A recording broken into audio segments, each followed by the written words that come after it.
Thank you. Good morning, councillors. Good morning, CEO and executive, and good morning to those joining us through the digital gallery this morning.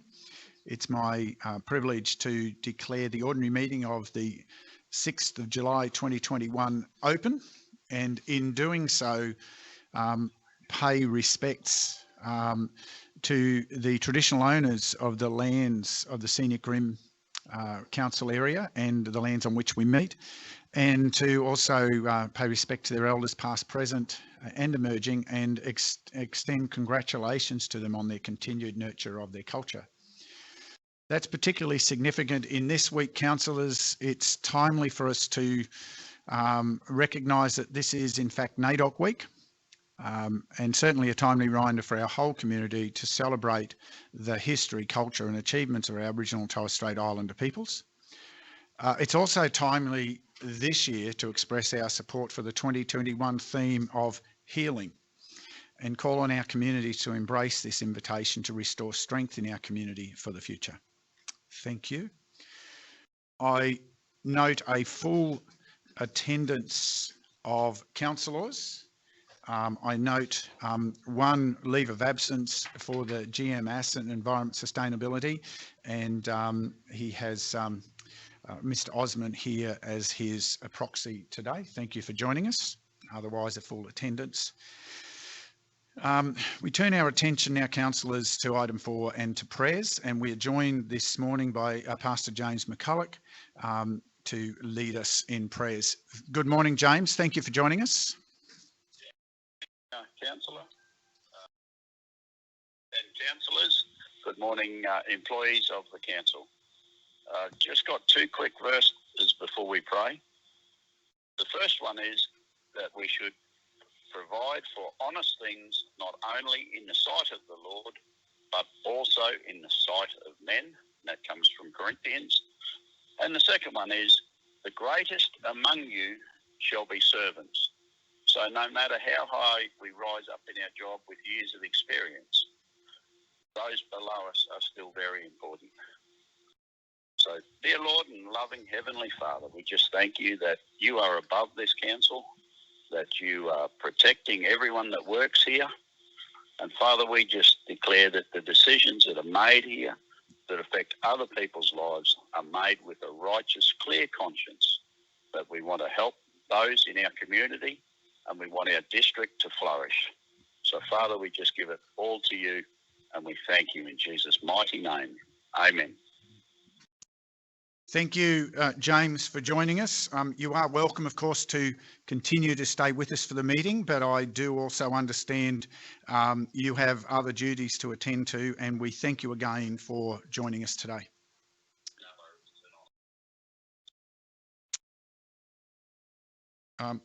Councillors, we move to item 5 on our agenda, declarations of prescribed or declarable conflicts of interest pertaining to matters before us today. Councillor McGuinness? Yes. Working. Mayor, I'll be leaving the meeting on item, moved it away from the 10.1. 10.1. I've got a conflict there as I'm a councillor on the RNA, so I'll just leave the meeting. I think it's the wise thing to do. Thank you, councillor. That's you're identifying that as a prescribed conflict. Thank you very much. Any other declarations? Not. We have no announcements or mayoral minutes before us today. And item 7, we also have no deputations or presentations of petitions. So we come to the confirmation of minutes, and we have 2 sets of minutes before us today to consider. And the first of those is the minutes of the ordinary meeting of the 22nd of June 2021. And there is a recommendation that the minutes of the ordinary meeting on the 22nd of June 2021 be adopted. I seek a mover. Councillor West, any questions, comments to those minutes? If not, I seek a seconder. Councillor McConnell. Wishing to speak, Councillor? No, thank you, Mayor. Anyone else seeking leave to speak? If not, we put that motion. Those in favour? That's carried unanimously. Thank you, councillors. We have a second set of minutes today as a result of the budget meeting, and we have a recommendation before us that the minutes of the special meeting held on the 24th of June 2021 be adopted. I'll seek a mover. Councillor Enright. Before I seek a seconder, I believe it's just an appropriate point to flag. I will be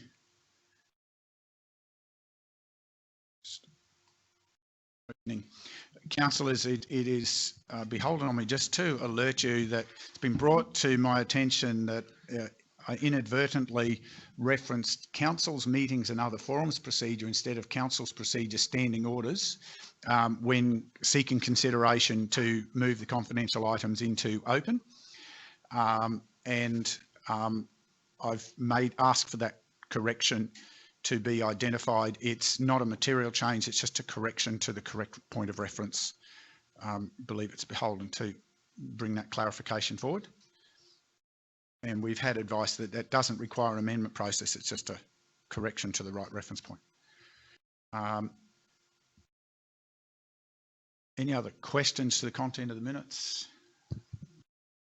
Just on 6.1, the operational plan, the amendment that we moved there for 14 days for the new initiatives. So I was just wondering if that was still achievable through the CEO. Sorry, Councillor, can we deal with that perhaps as a separate item? That really should be dealt with as a business arising item.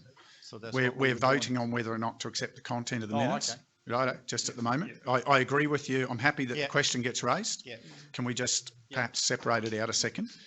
And we'll come back to that as a question without notice. We'll just ask for that as an exercise discretion. We'll just address that as a question without notice for clarification.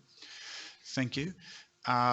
So anything else pertaining to the content of the minutes? And then I'll seek a seconder. Councillor McGuinness, wishing to speak further, Councillor. Anyone else wishing to speak additionally? Not. We put the motion. Those in favour? That's carried unanimously. We now move to item 9, and whilst it's a little irregular, just allow that as a question for clarification to that particular item, which referred to 14 days. CEO, do you have someone able to respond? Yes, Mr. Mayor, we're just finalising that. That should be released and placed onto Council's website where the 21-22 budget information is located. Thank you. Thank you. We move to item 10 on our agenda today, and we have before us a number of items today, and we begin with item 10.1. Councillor McGuinness, thank you for your clarification, and for those not with us, Councillor McGuinness has left the room as we proceed to page 4 of the agenda. And CEO, please introduce. Thank you, Mr. Mayor. Good morning, Mayor, councillors, executive officers and members of the public listening at home. First items around the selection of the date in 2022 for the show or special holiday. Generally, council, or regularly, or once a year, council appoints this day in advance for the future year. So it's a long time out, but it's short notice that we receive in which to nominate that day. Traditionally, we have selected the Monday of the week of, or the 10 days of the Queensland show. And we've selected or suggested in the recommendation here that we follow that same theme for this year, for 2022, but into 2023, we have a look to see whether that's indeed the right day or the correct time for a public holiday, and suggest that we undertake have your say consultation on council's website. So effectively, it's already set for 21, it's set for 2022, and this would be to query that date for 2023. Thank you. Councillors, you've had the report. This is a common reoccurrence. Any points of clarification for the CEO? Councillor Enright? Thank you, Mayor. And just a point of clarification regarding the point 2 of the recommendation. Would the community consultation refer only to the Royal Brisbane Show holiday date, or in fact whether the holiday applies to another show, regional show or something?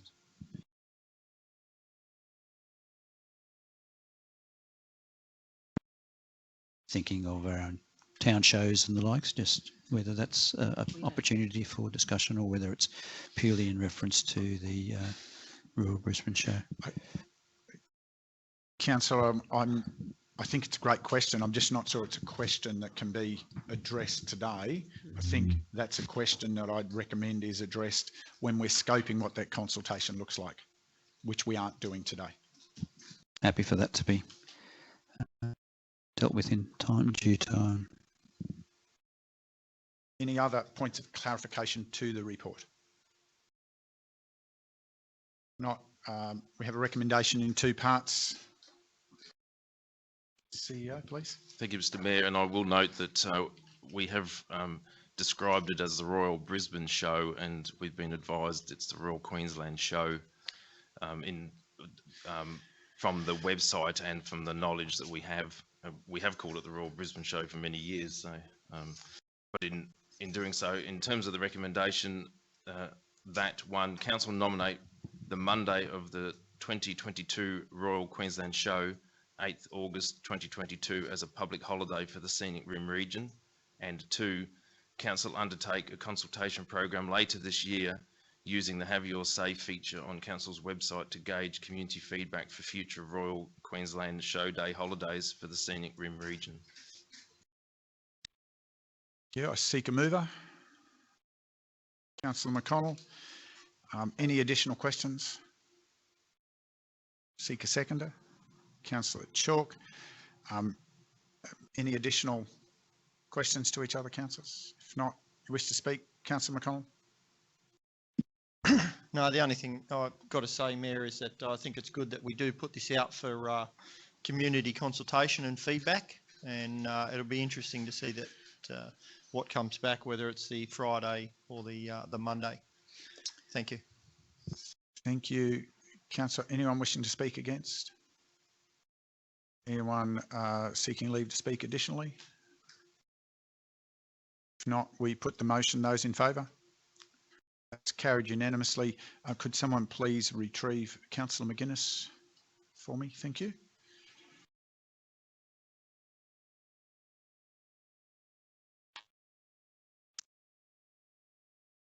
The next item of business before us today is item 10.2.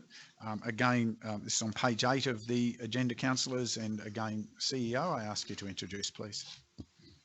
Thank you, Mr. Mayor. This item 10.2 is information regarding the Local Government Association of Queensland's 125th Annual Conference. The conference is to be held this year in Mackay from the 25th to 27th of October 2021. Remembering it alternates between a North Queensland venue and a South East Queensland venue. Last year it was on the Gold Coast. This year does mark 125 years since the inaugural meeting of Queensland's Local Government Authorities Association in 1896. The conference theme this year is Together, reflects why the association came into being in 1896, and it's also that this commitment is every bit as relevant today, more than a century later, with our level of government at its most effective when we work together and speak with one voice. The information we have at the moment is that a majority of councillors have advised of their interest in attending. We have a budget there shown on page 9. We have in the budget $14,000. At this stage, it looks like we'll probably only spend around about $9,000 of that on councillors' attendance, and that covers registration, conference dinner, accommodation, airline flights, and you'll note that the Mayor and Deputy Mayor don't pay as delegates to attend, and the recommendation includes the aspect around the Mayor and Deputy Mayor being nominated as Council's delegate at the conference. Thank you, CEO. Councillors, any questions to the report? Clarification? If not, I ask you to introduce the recommendation, CEO. Thank you, Mr. Mayor. Recommendation is that 1, Council note the Local Government Association of Queensland's 125th Annual Conference information, and 2, the Mayor and Deputy Mayor be nominated as Council's delegates at the conference and councillors be endorsed as observers. Councillors, seek a mover.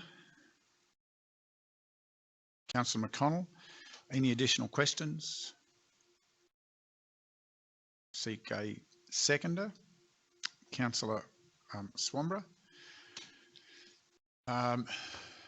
Any further comments, councillors? If not, Councillor McConnell, do you wish to speak? No, thank you, Mr. Mayor. Anyone seeking leave to speak against? Anyone seeking leave to speak additionally?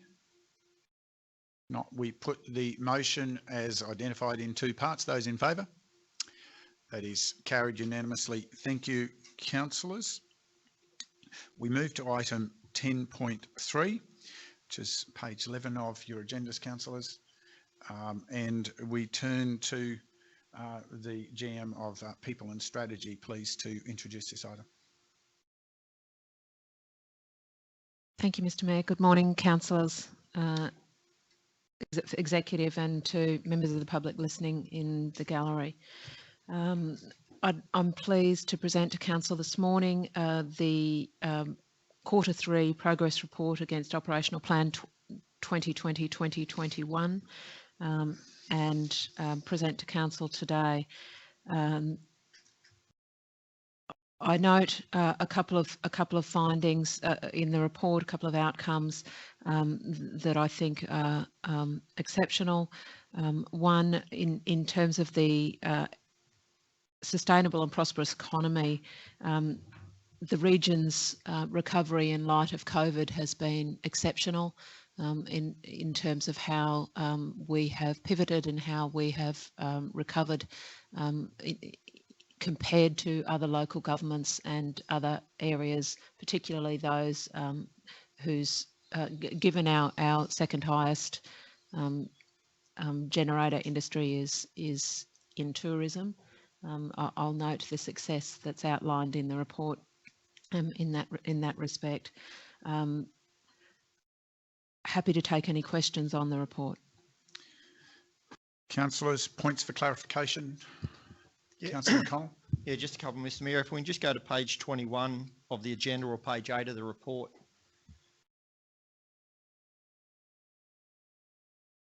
Talks about the annual budget for the project includes 120,000 carried forward from 1920. Was that revenue or was that budget that was carried forward? That was budget that was carried forward, Councillor McConnell. Thank you. And then the next sentence, I think there's an error in in the year. It says as part of the December 2021 budget review. Should that have been 2020? That should have been 2020. Thank you for the correction, Will. Yeah.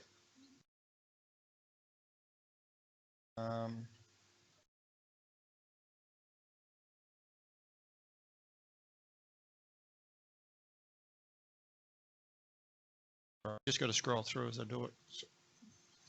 Sorry, just while you're scrolling through, Councillor McConnell, does Councillor Enright, did you have some items just to allow Councillor McConnell time to? Thank you, Mayor. Just a couple of questions to the GM, if I may, and one refers to that same page 21 in the Resilient Rivers project. I note in the response that the program was delayed, I think for 6 months before the project started. I was just wondering whether that was COVID related or was it more than a COVID related delay? Thanks for your question, Councillor Enright. I'll pass on to the General Manager Customer and Regional Prosperity to answer that question. Thanks, Caroline. Thank you, Councillor. The primary reason for the delay was due to a vacancy in the team for the catchment management officer role, and that fortunately has now been filled. COVID did, though, slow the progress due to some degree because of the lockdowns and delaying site visits and workshops, as well as difficulty in engaging contractors during that period of time. So it's been a bit of a combination of things that has delayed the project. But I'm pleased to report that they're well and truly back on track. Thank you very much. Councillor Enright, do you have another matter that you're prepared for? Otherwise, Councillor McConnell might be ready to return. I've got one for page 40, if we want to go in chronological. No, I'll just go to page 27 if we can, Okay, of thank the you. agenda, or 14 of the... Let's stick with page of the agenda so we Page don't of the confuse agenda. ourselves. Page 27, yes, Councillor. which is the marketplace.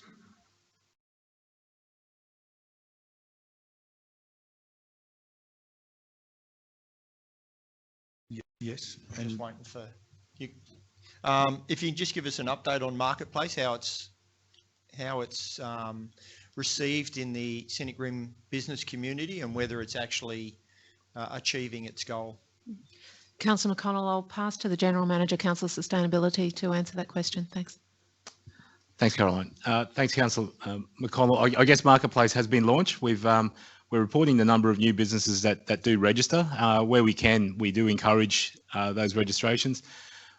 We have sort of piggybacked on the back of Customer and Regional Prosperity, the business month events, to try and garner some further interest in those things. And I guess for the purposes of what council intends for is to have the visual of those types of businesses, it is proving beneficial to us. We are discovering the types of suppliers and the types of businesses that are within Scenic Rim that we can call upon, rather than blindly going out to procure for those purposes. I haven't gauged any specific feedback in terms of businesses per se, but that's from I'm just providing in terms of a council benefit derived from Marketplace.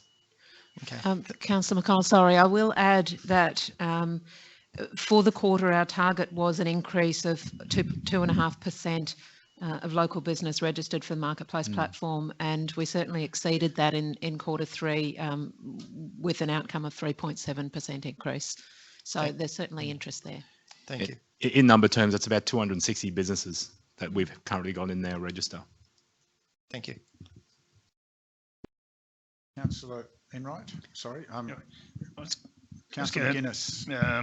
Yes, Mayor. If I can stay on 22, probably is the best one. But Okay. A general question in biodiversity.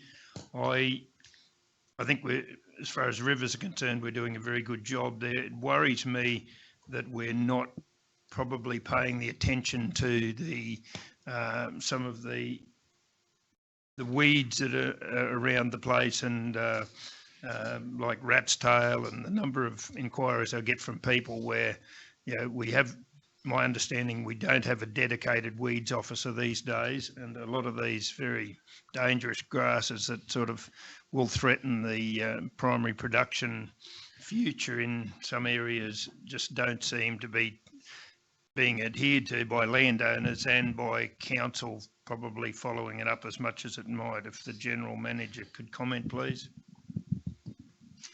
Thank you for your question, Councillor. You're correct in saying that we don't have a dedicated weed officer, but we do have a reasonably dedicated program to addressing weeds. And you would know there's the weed booklet that's been produced. There's, direct contact with landowners. There's workshops and education programs that are delivered. It has proven a little bit more difficult in recent times, getting out and about and working directly with landowners. There is a further report coming forward in relation to the biodiversity plan and its implementation, and I'd be happy to go into much greater detail at that point in time, and then we will report that back through an ordinary meeting. Thank you, Councillor McGuinness. Anything else, Councillor? No. Right, Councillor Yeah. Swanborough. Just on Councillor McGuinness's inquiry in relation to that, I wonder if the General Manager can say if any notices have been issued to any landowners for the clearing of noxious weeds. Not off the top of my head, Councillor. I'm happy to take that on notice. Back to you, Councillor Enright. Thank you, Mayor. My question relates to page 40 of the document, and it relates to the Information Services and Technology Strategic Plan.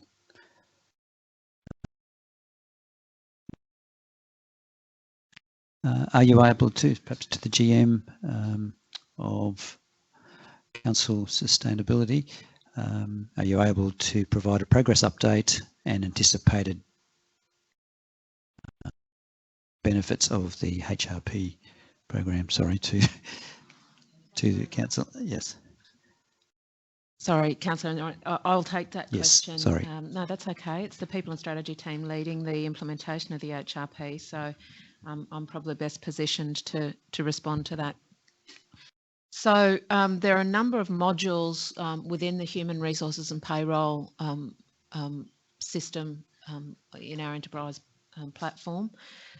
We have successfully completed the organisational management module, implemented that in January of this year, which allows us to start managing by establishment rather than by people. So traditionally we have very much been a people managed environment. Now, from a practical or pragmatic perspective, what that means is that it's very much based on the way we manage is very much based on individual employees, what their skills, their qualifications, how they sit in the organisational structure. Well, now we're looking at position-based management.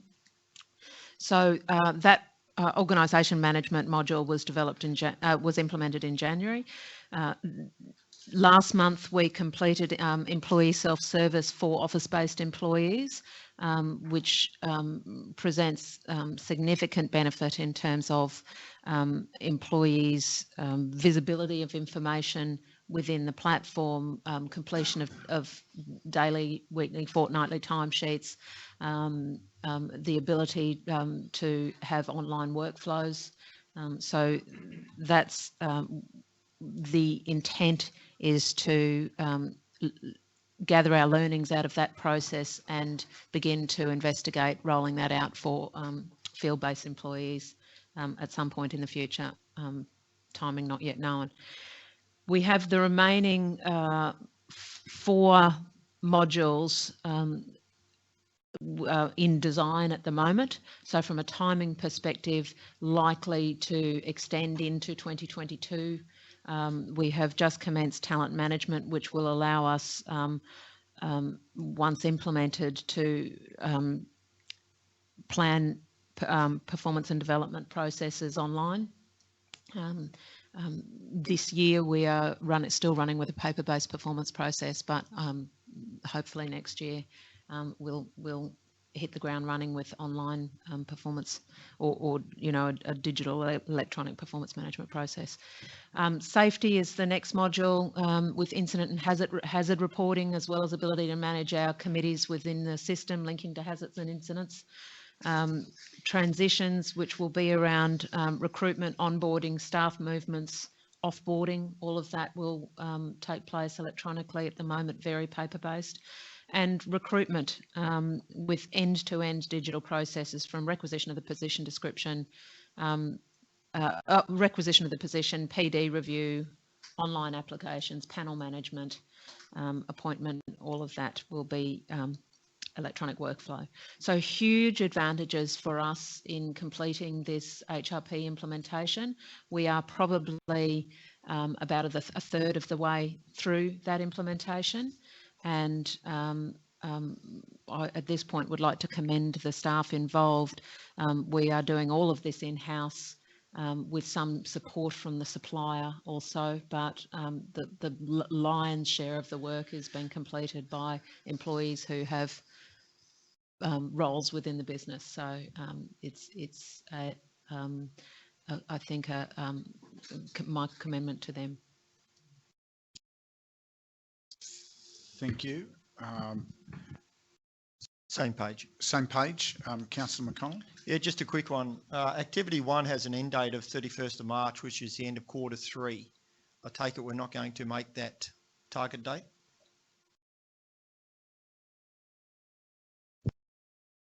I'll pass that to the General Manager, Council Sustainability. Unfortunately, with staff vacancies, we have been delayed in that. Key strategic vacancies, that is. Hopeful that once that gets that position refilled, and certainly that's high on the agenda to get completed. So is that the IT manager? Yes. How long have we been without the IT manager? 3 months, 4 months, I believe. 4 months. And that's had a major impact on the delivery of this area of focus?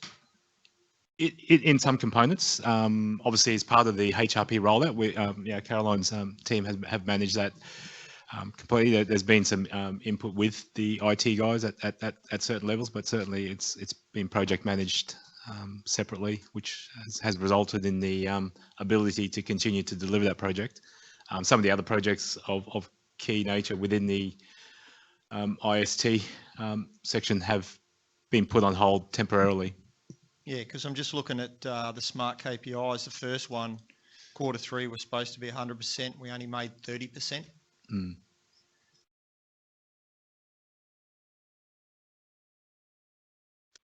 Sorry, was there a question?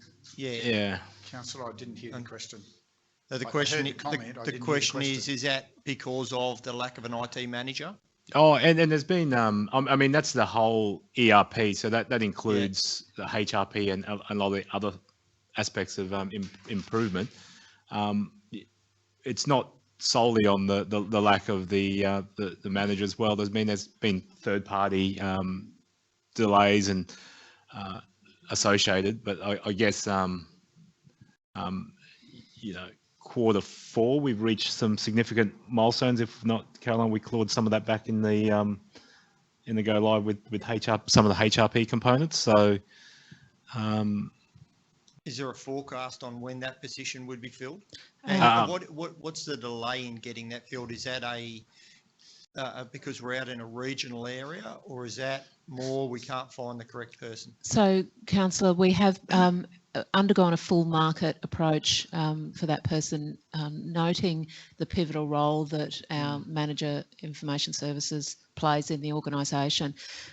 We had a comprehensive recruitment process. We have now sourced someone for that role, and as you'd be aware, when executive level people have to give up previous jobs, they have to give significant amount of notice. So we're awaiting that person working out their notice period in their previous role, and they will start with us later this month. Thank you. You, Councillor Enright. Thank you, ma'am. My next question refers to page 41, and it's regarding the cyber security program. Just wonder if it's possible to get a progress update on the network penetration test and cyber security program. I'll take this one on, Councillor. This is certainly one of the activities that hasn't stopped, even though we're without the manager. We do utilise third-party expertise in this area, as you normally do. This program is continued to be run. There's continual testing of people's passwords and the ability to hack into those, and we do certainly, I guess, touch wood at the moment. Yeah, we've been fortunate in that we haven't had any breaches to report, which is a real positive. But that's not to say we have numerous attempts. There's probably a behind it. Yeah, we do get the reports of the attempts and they're forwarded on to IT to investigate further. But there are still a number of attempts that even the normal users don't see, and IT are able to look behind the scenes and to indicate or to identify where those attempted penetrations are, and a lot of them result from overseas. And the major rules that we have is any attempt to log in into accounts, anyone from overseas trying to log in, that's the first major hurdle that normally bounces them out. The fact that we have two-part authentication also prevents a lot of these attempts to try and get in. I guess, yeah, going forward, we're hopeful that that trend continues, and we're up to speed with our ability to continue to block these attempts. I know a number of councils that have fallen foul to this type of activity, and it's certainly not nice. The big one at the moment is ransomware for if our data should be taken up, but we've also have the added assurance from our third-party providers that what they do to try and stymie any attacks gives us a great level of comfort. Thank you. Any Councillor McConnell? You don't have a rough number of how many attempts are made to infiltrate the system? Ballpark figure? I can certainly I'll take that on notice and can provide that figures, but I know behind the scenes there's a lot. We can let you know. Thousands or potentially. Okay. I know more recently we've had a elected member email that may have been utilised to send some messages, and we certainly ran some tests behind it, and it was surprising to see the number of overseas attempts, and straight away they were blocked. But we don't normally report that unless it's breached. But I can certainly look to put that element as part of the business as usual at the back. We do provide a number of other stats around IT, and we can certainly look to incorporate that as a reporting mechanism if going forward. Thank you. Other questions, Councillor Enright? You seem to have. Page 45, if I may, refers to the Scenic Rim Smart Region strategy. So my question, is it possible to get a progress update on the Smart Region strategy? I'm happy to take that question, Councillor Enright. The draft strategy, as you know, went out for community consultation. The community consultation has actually concluded, and there's an array of suggestions and feedback that is currently being reviewed and considered in terms of the finalisation of that next draft version of the strategy. So they're currently being evaluated by the team, and it's hoped that we'll be able to finalise that and present it back to Council in a briefing, and then further on to an ordinary meeting for adoption in the next couple of months. So very close to finishing that project. Thank you. Thank you. Further questions? Councillor Enright, did you have another? Sorry. My next one refers to page 46.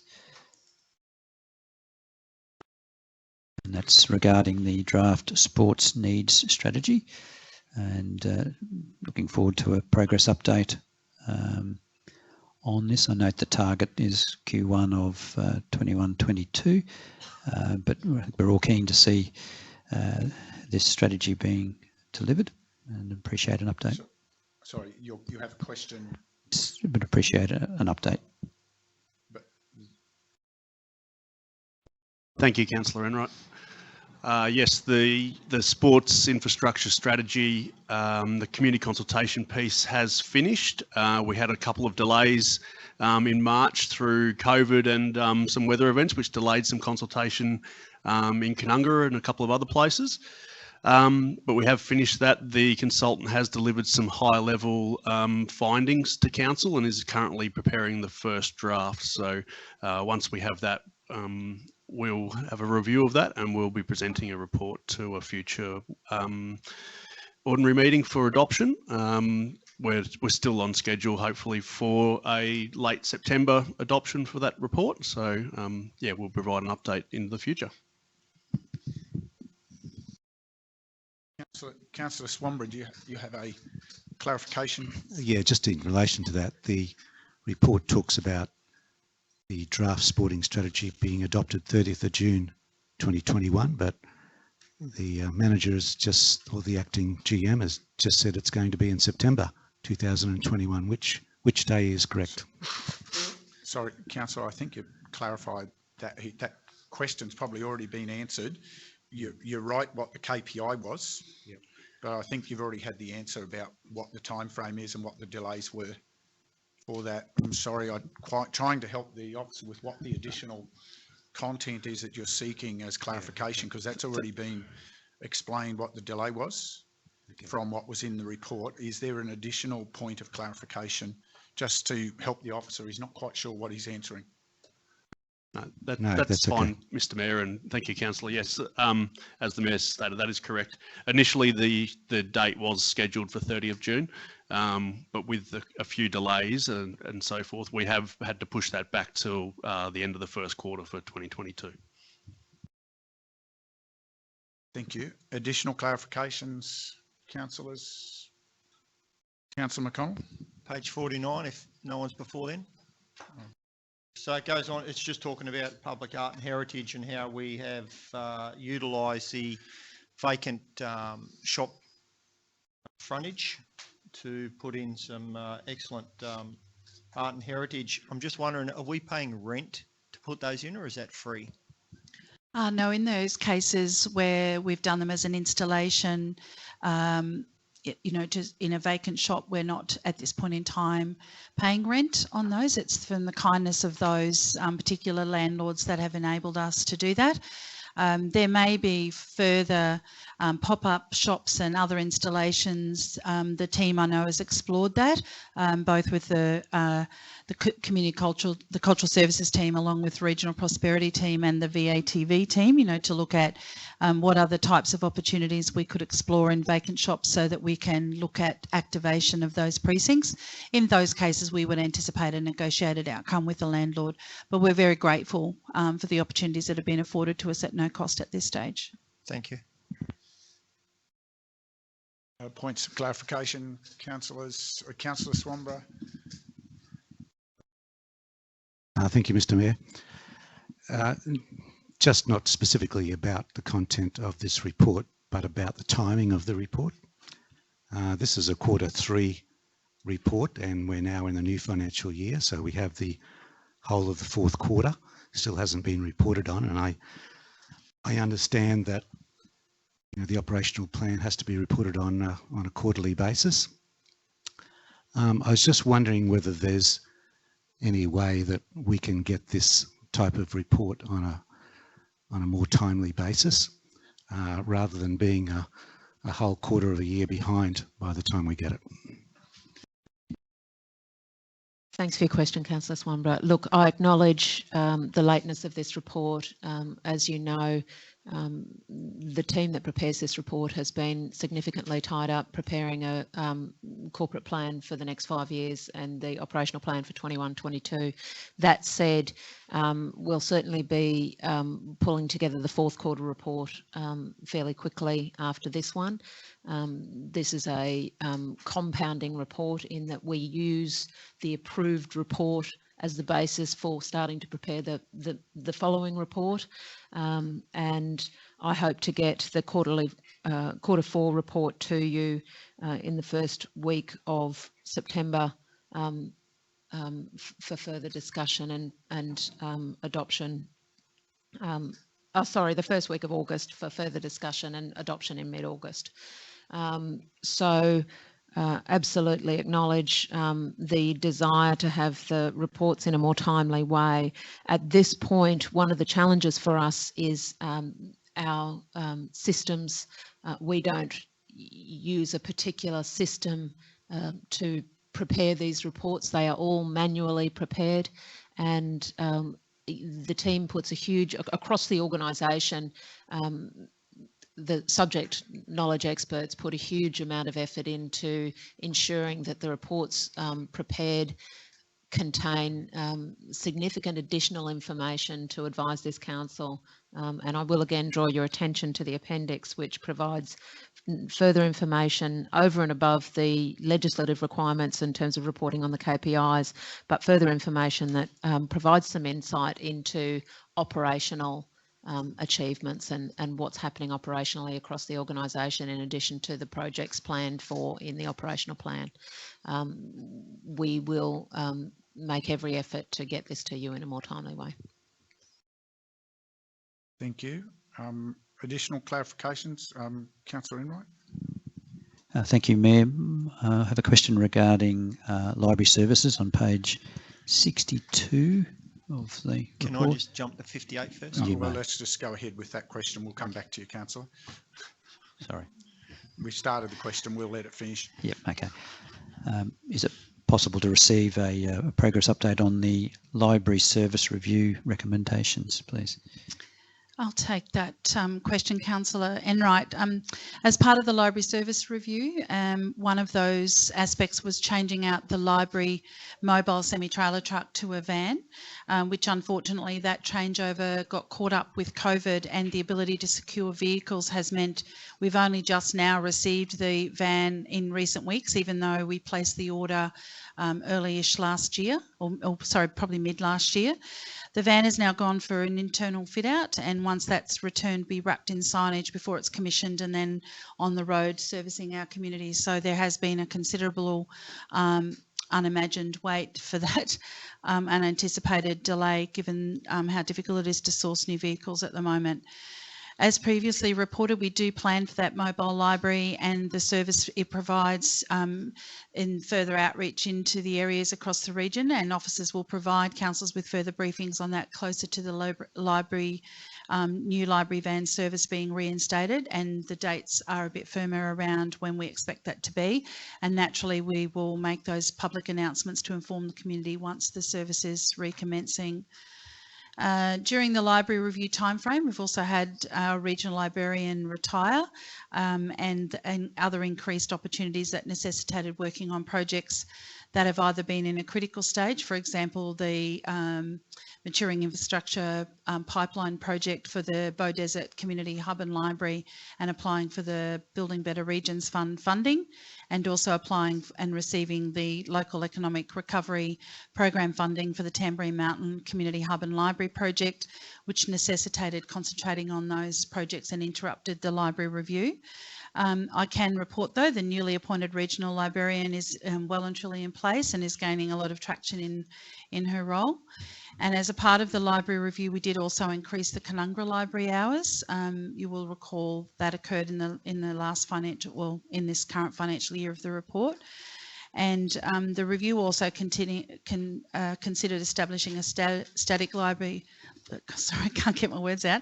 Static library presence at Coralban, and at this point in time, we have not relooked at the Coralban opportunity due to feedback from councillors, and then those other projects I mentioned, and also due to the COVID impacts, because it's not desirable to trial a pilot project with limited ability to provide services in such uncertain times. You'll recall we've been opening and closing libraries and reducing hours and trying to meet the directives from the Queensland Health and the Chief Health Officer. So officers do intend to revisit that option in the coming months and in anticipation of future budget considerations.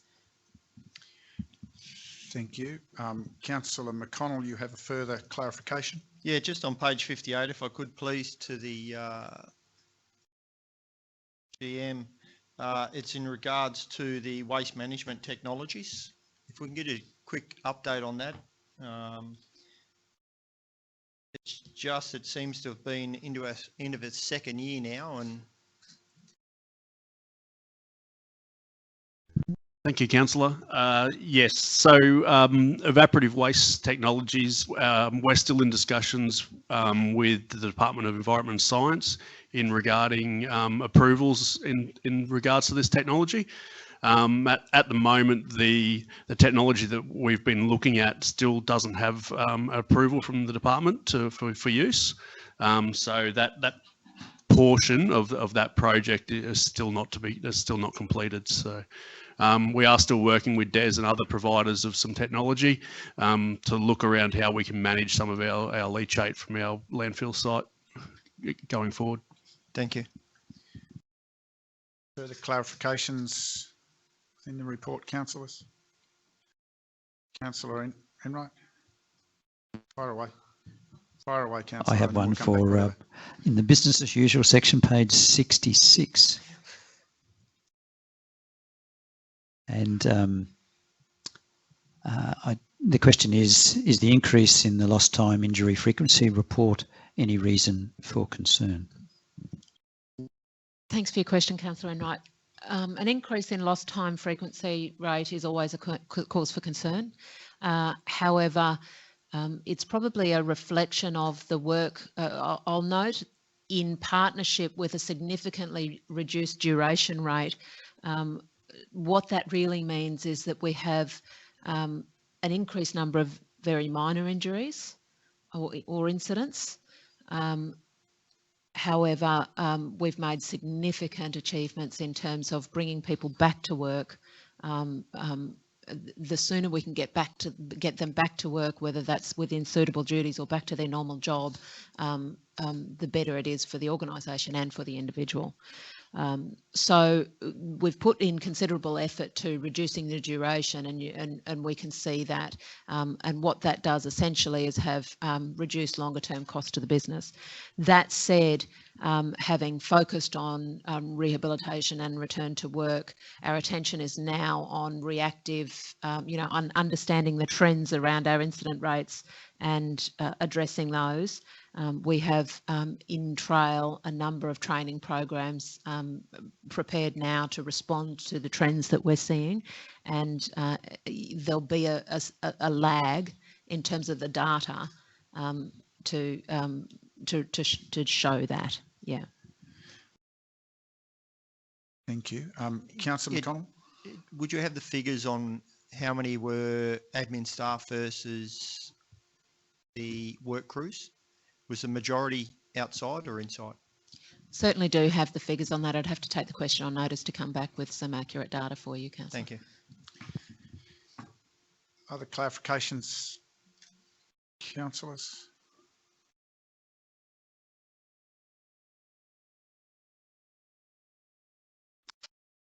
Not. We proceed to the recommendation. Please, GM, if you'd introduce.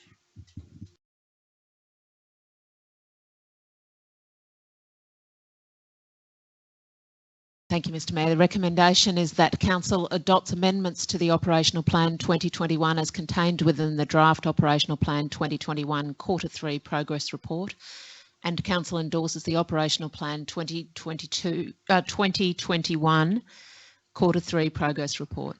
So that's 2020 to 2021. Thank you for that. Q3 yes. Progress Report. That's a bit of a tongue twister. Thank you. I seek a mover. Mr Mayor, Councillor Enright has already indicated. Any further questions before I look for a seconder? Seek a seconder to the report. Councillor McConnell. Mr Mayor, I'd like to move an amendment to the motion. Well, let's hear it, Councillor. I'd like to add point number 3, that Council Operational Plan Progress Reviews be presented to Council no later than 6 weeks after the end of each quarter.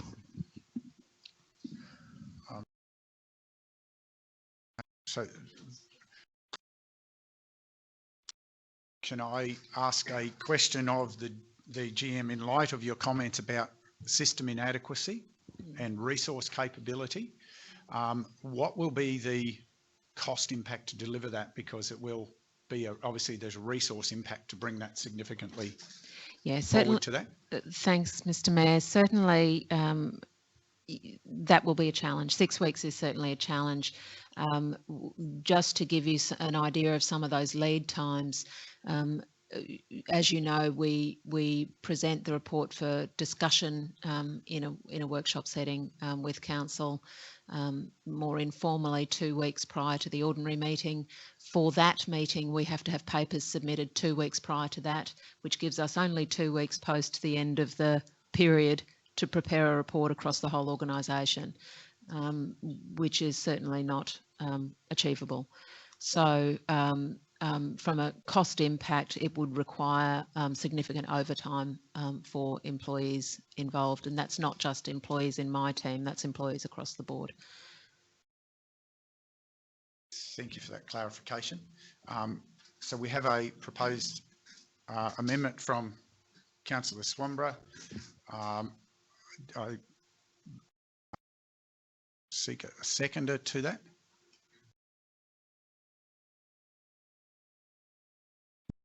Mayor, I'll second that. I just, Sorry, discussion. Sorry. Yeah, you were on. We can hear. For discussion purposes, thank you, Councillor. Seconded by Councillor McGuinness. Any other questions or clarifications to the amendment?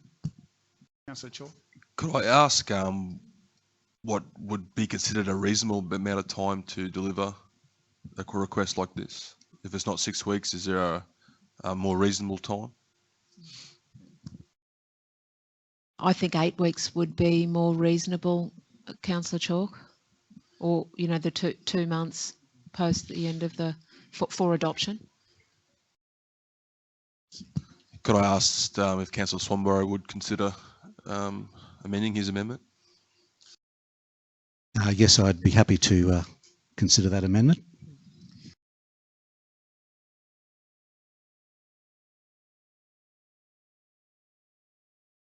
So can I ask a further question to the GM in clarification of this?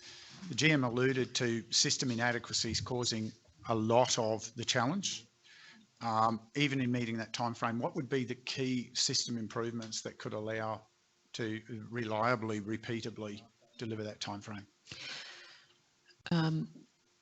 So the key improvement, it would be a staged process, Mr. Mayor. The first significant improvement would be alignment of the general ledgers to reflect the operational plan, so that we, from a financial perspective, we can just pull the figures. At the moment, it's a very manual process identifying the costs associated with each operational plan item.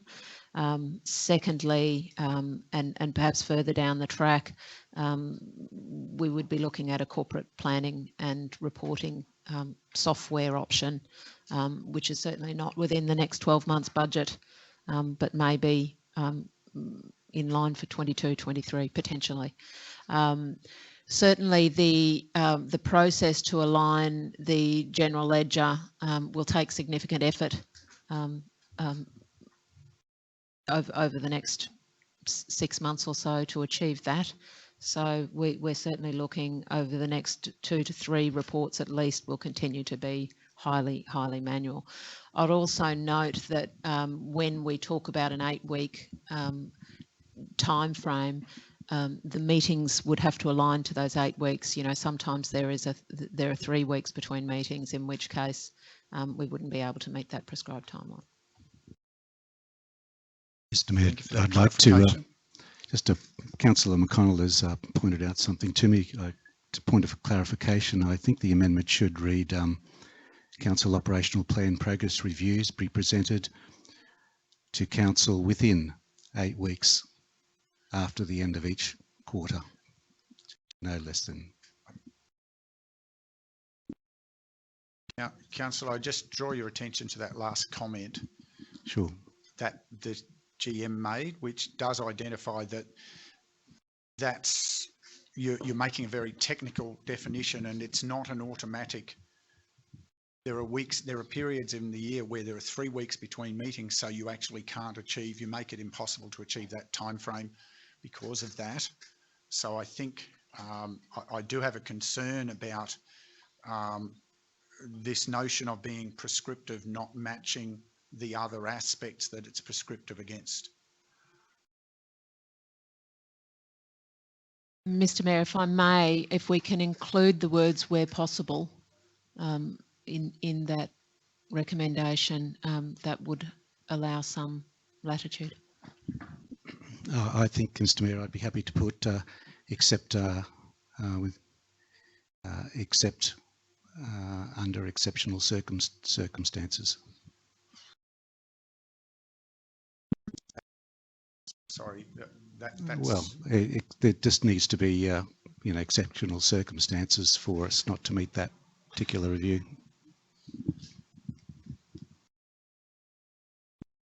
Councillor McInnes. Councillor Swan, you meaning that maybe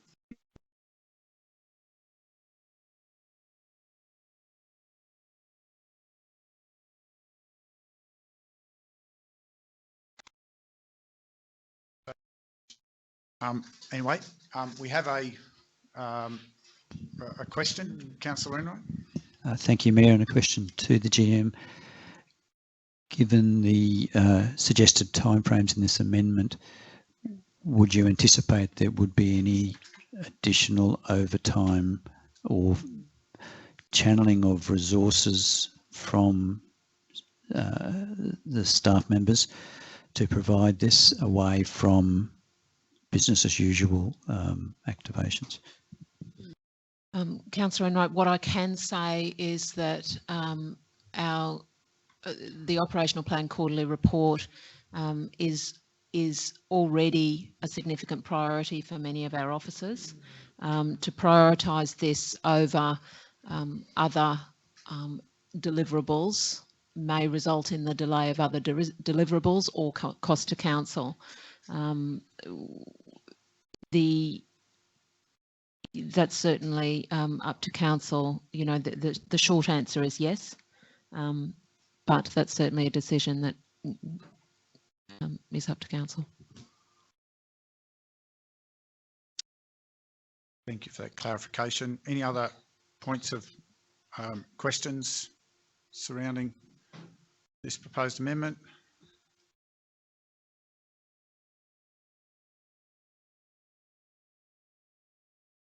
Not. Councillor Swanbury, you wish to speak to your amendment? Thank you, Mr. Mayor.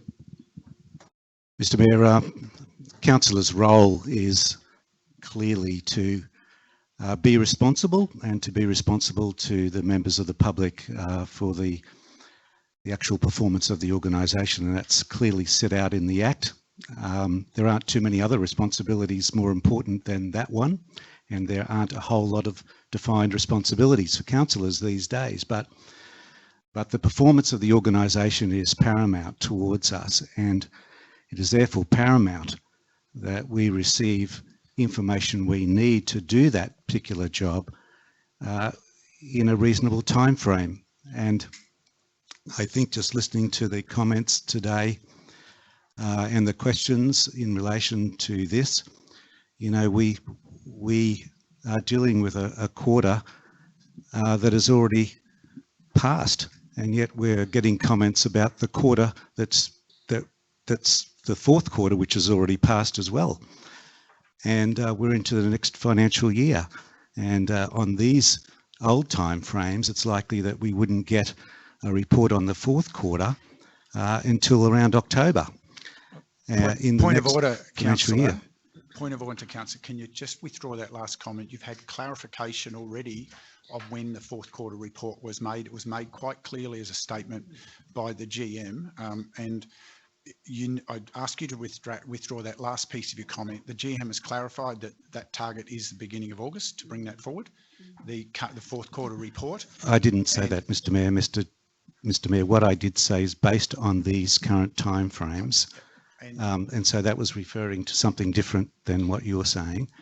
I heard those comments, and that is likely, but this particular amendment actually provides a KPI, which is for the benefit of the organisation, and it's for the benefit of the elected members to be able to do their job correctly. And we need to have some level of certainty, and I can't think of anything more important for the officers of council to do than to be able to provide timely information on the performance of the council to its elected representatives. And I don't think this is an unreasonable time frame. It was asked by Councillor Chalk what was a reasonable time frame, and the answer was 8 weeks. And I think that under those circumstances, and with the amendment as it reads, except under exceptional circumstances, that we're not asking for anything unreasonable here.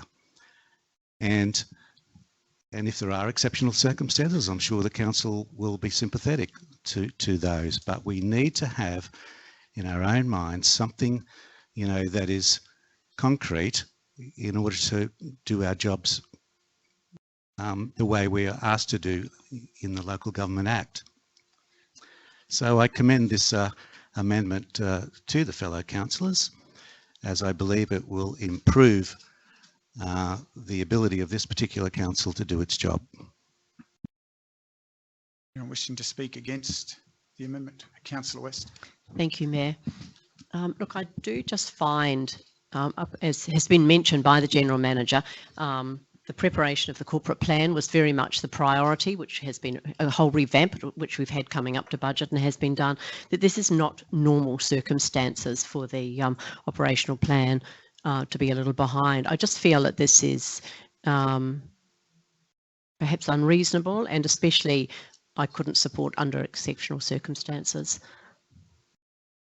Excuse me, Mr. Mayor, if I may also point out that the local government regulation provides a time frame of 3 months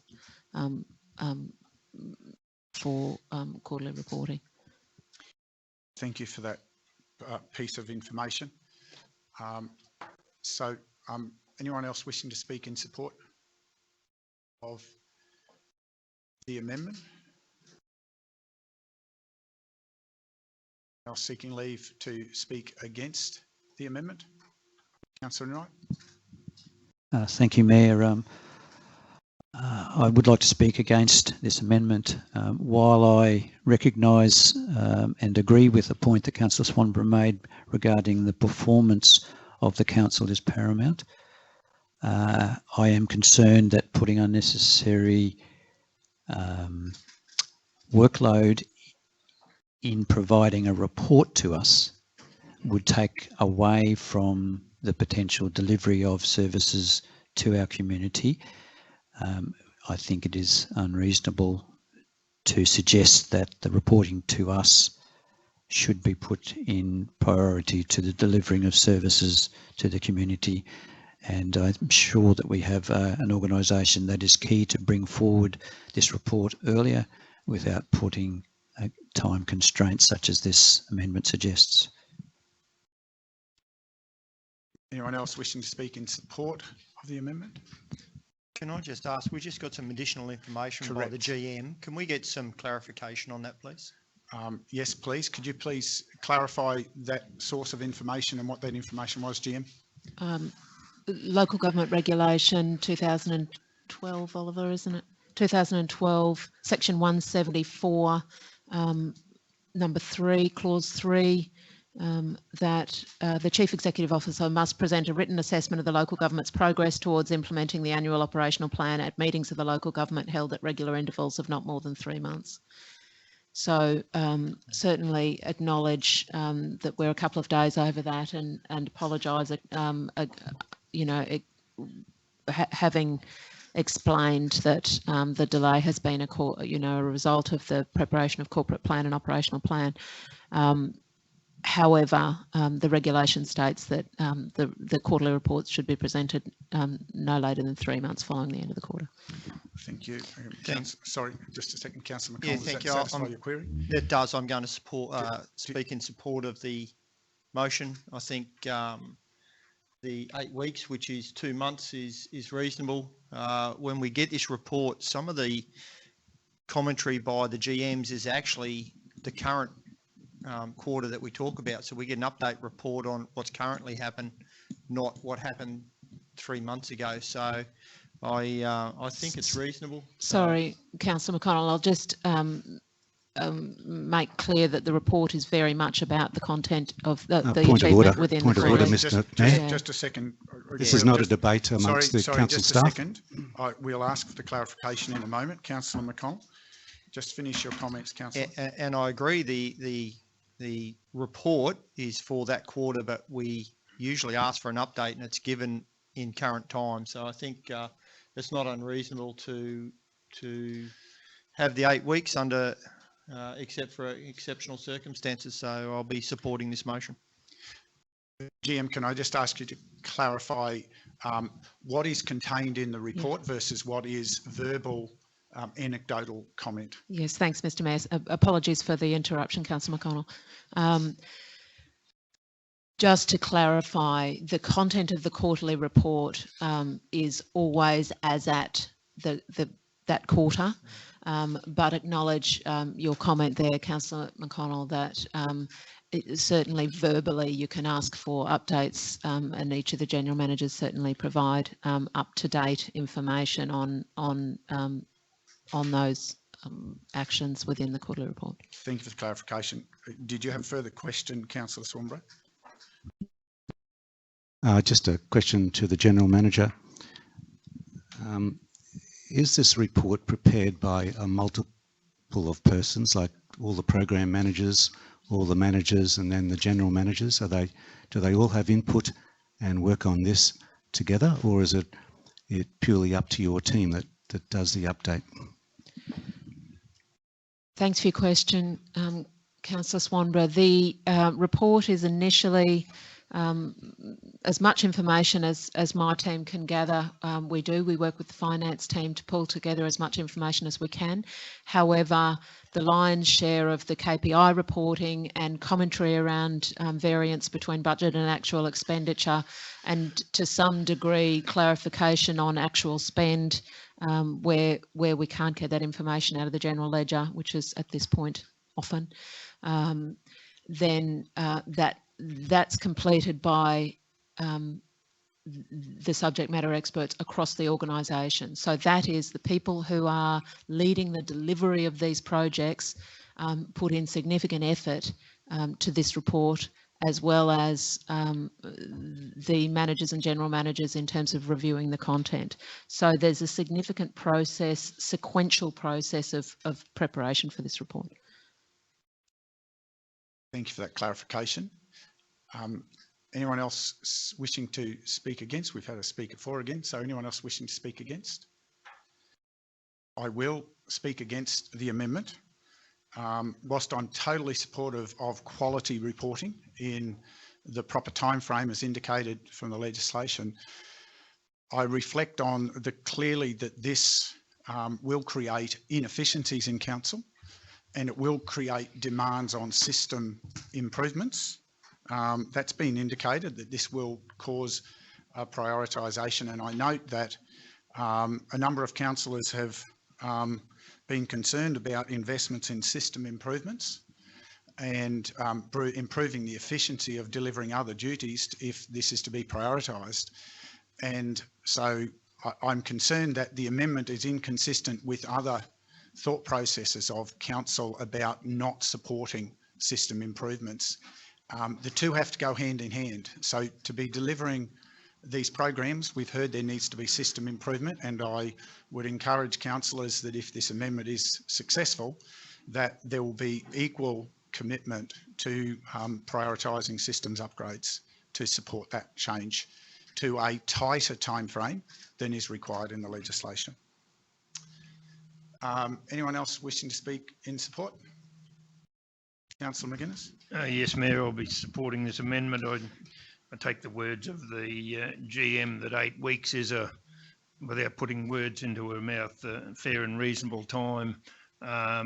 It was achievable, and I think it's good for council and good for the community if we can have a report within 2 months, and I think that's in any organisation it's a fair and reasonable time to be able to do that. Anyone else wishing to speak against? Councillor Swanborough, you wish to close? Thank you, Mr. Mayor. Mr. Mayor, I don't think the amendment is unreasonable. We have, except under exceptional circumstances.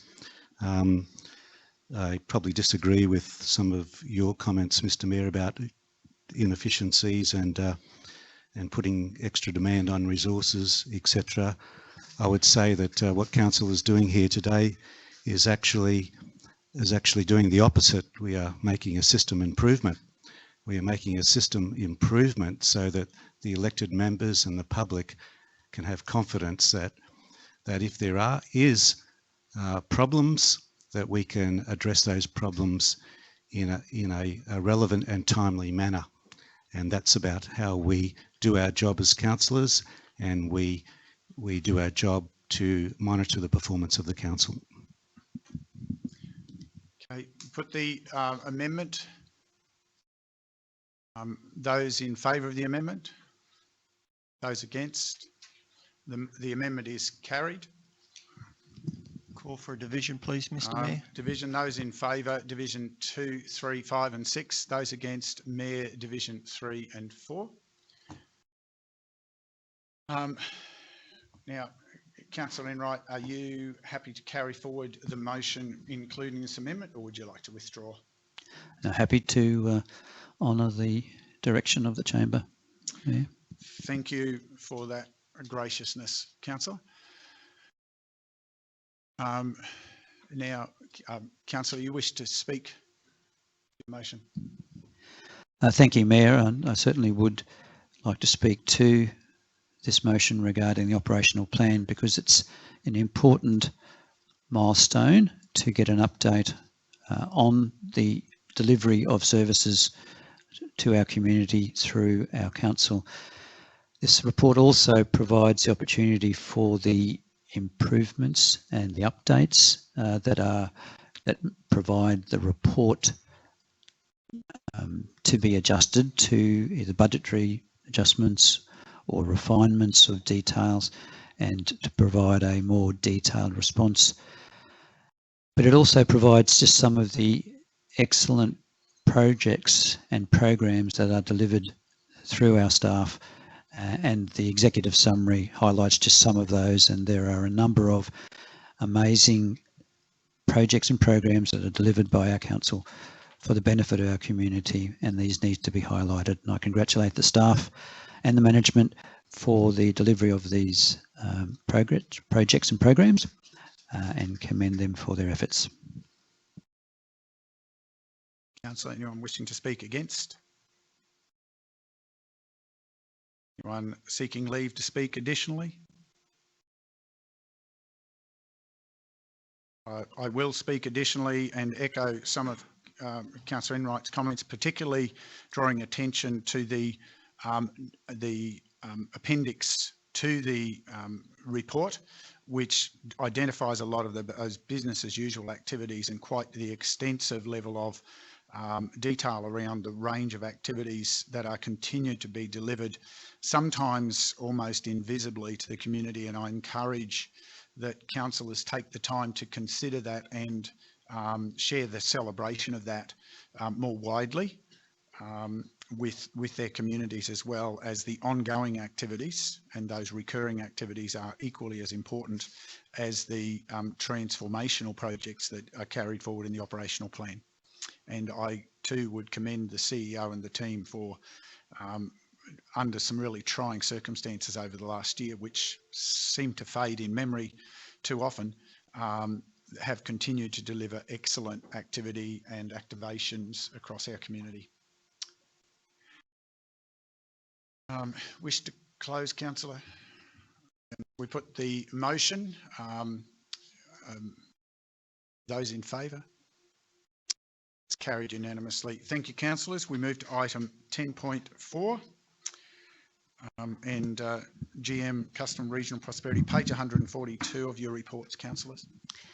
Thank you, Mayor and councillors. Mayor, if I could just note before we go on to this, GM, sorry, it's not in the recommendation. It was previously done, but the Harrisville Lions Club, of which I'm a member, but not on the executive, is mentioned there at a previous meeting. Just for completeness, I just make that comment. I've noted, councillor. I don't believe that, just for clarification, I don't believe that constitutes any matter that constitutes a conflict of interest of any form, just for the clarification, but thank you for the transparency. Thank you, Mayor, Councillor McInnes, councillors, executive and those listening in the online gallery. Today's report is an update on the 2020-2021 Scenic Rim Community Grants Program in-kind contributions, which is part of the Community Grants Program that Council operates on an annual basis. I have with me today Principal Specialist Community Development, Kathy, who's going to walk us through the report and talk about the wonderful contributions we've been able to make to community organisations. Thank you, Kathy. Fire away.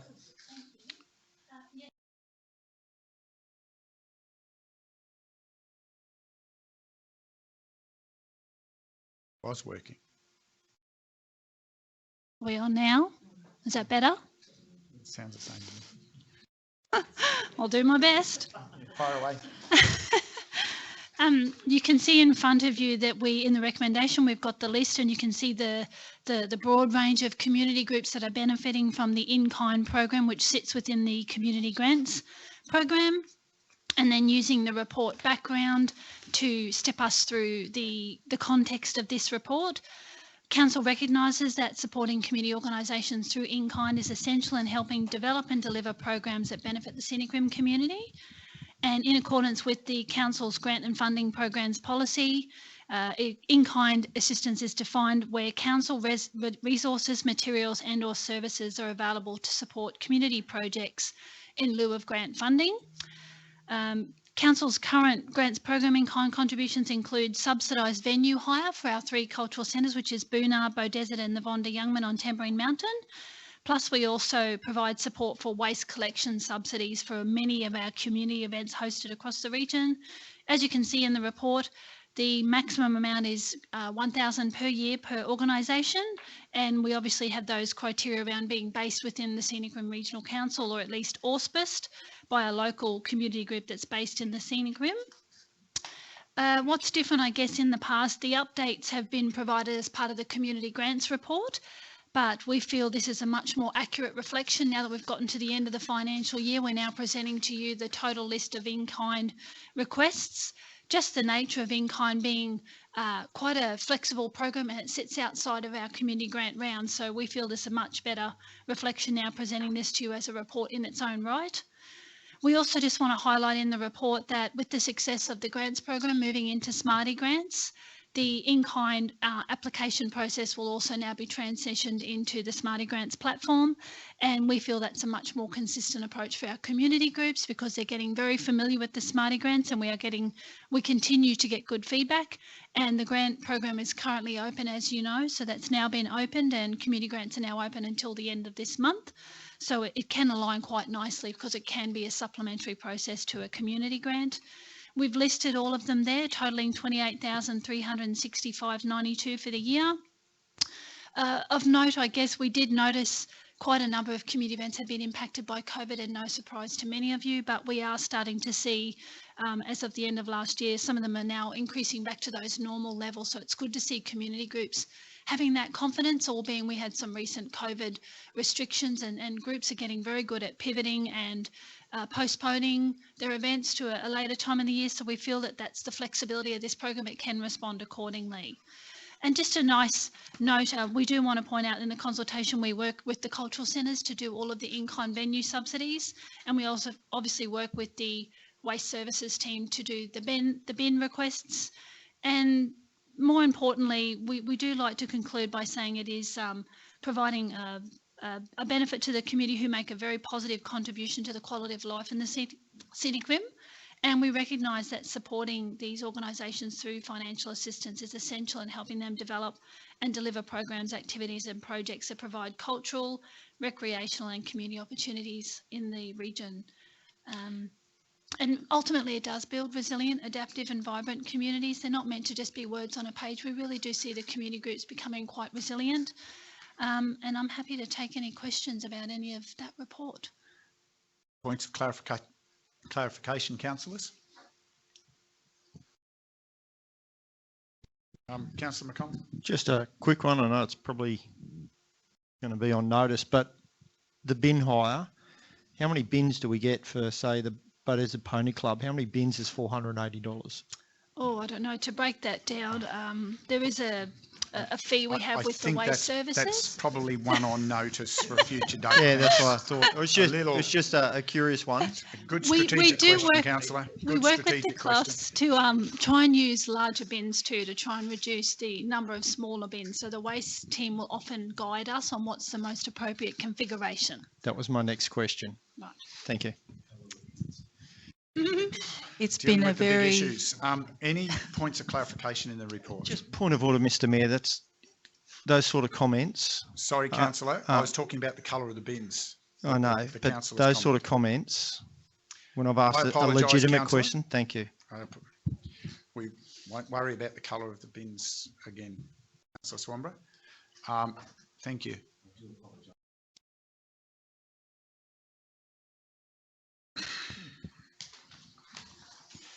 Any points of clarification for the content of the report, councillors?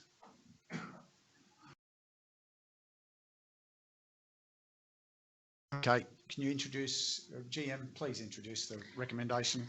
Thank you, Mayor. I won't require you to read the list. Yes, thank you. It is clear in the table there. So today's recommendation is that Council note the 2020-2021 Scenic Rim Community Grants Program in-kind contributions provided to a broad range of community groups representing a total of $28,365.92 as outlined in the table below. And 2, the Council acknowledge that the 2020-2021 Scenic Rim Community Grants Program in-kind contributions is essential in supporting community organisations to develop and deliver programs that benefit the Scenic Rim community. Thank you. I seek a mover. Councillor West, any additional questions? Seek a seconder. Councillor Chalk, wish to speak?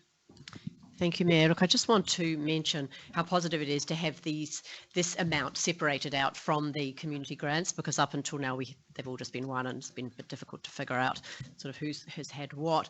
But I do notice with the venue hire just how important it is that we are supporting these community groups who are the fabric of our communities, and wonder if we were not offering this exactly where our community groups would be. So thank you. It's very beneficial for them. Anyone wishing to speak against? Anyone seeking leave to speak additionally? Put the motion. Those in favour? It's carried unanimously. Thank you, councillors. Thank you, GM, and thank you, officers, for joining us for that matter. That brings me to the end of the agenda for the ordinary meeting today. There are no confidential matters to be considered at today's meeting. Therefore, I declare the meeting closed. Thank you to those in the digital gallery for joining us today. We wish you well with the rest of your day. Good morning.